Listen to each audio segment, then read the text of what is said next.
বর্তমানে দানা খাবারের যে দাম, সেক্ষেত্রে খামারে লাভবান হওয়া খুবই কঠিন। সেক্ষেত্রে আপনাকে সঠিক নিয়মে চলতে হবে এবং কিভাবে খামারে খরচ কমানো যায় সে বিষয়টি মাথায় রাখতে হবে। সুপ্রিয় দর্শক, কেমন আছেন আপনারা? আশা করি সকলে ভালো আছেন। আপনারা অনেকে খামার করেছেন অথবা খামার করতে চাচ্ছেন। অনেকে খামার করে দ্বিধার মধ্যে আছেন যে বর্তমানে দানা খাবারের যে দাম, সেক্ষেত্রে খামারে লাভবান হওয়া খুবই কঠিন। সেক্ষেত্রে আপনাকে সঠিক নিয়মে চলতে হবে এবং কিভাবে খামারে খরচ কমানো যায় সে বিষয়টি মাথায় রাখতে হবে। সুপ্রিয় দর্শক, যে সাইলেজটি আমরা তৈরি করতেছি এটা পাকচং ওয়ান হাইব্রিড ঘাসের সাইলেজ। এই সাইলেজটি গরুকে খাওয়ালে ফুড পয়জন হবে না এবং গরু ছাগল দ্রুত ওজন বৃদ্ধি হবে এবং খামারে লাভবান হতে পারবেন।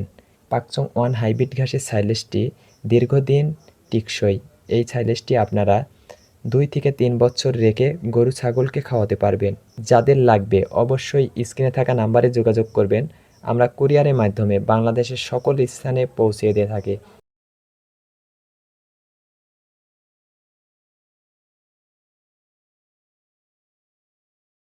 গরু ছাগলের প্রিয় ঘাস হচ্ছে পাকচং ওয়ান হাইব্রিড ঘাস।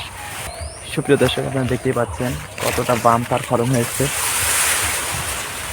একটি ছোপে অনেক ঘাস আপনারা দেখতে পাচ্ছেন, আমার চেয়েও হাইট হয়ে গেছে, 7 থেকে 8 ফিট লম্বা হয়ে গেছে। তারপরে ঘাস কতটা সবুজ এবং কতটা নরম। গরু ছাগলের প্রিয় ঘাস হচ্ছে পাকচং ওয়ান হাইব্রিড ঘাস।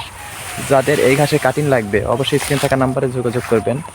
পর্যাপ্ত পরিমাণে কাটিং আছে। আপনারা দেখতেই পাচ্ছেন প্রতিটা ঘাসের হাইট কতটা উঁচা হয়েছে, হাইট অনেক হয়ে গেছে। তারপরেও ঘাস কতটা সুন্দর এবং কতটা নরম এবং প্রতিটা ছোপে অনেক ঘাস, বাম্পার ফলন যাকে বলে।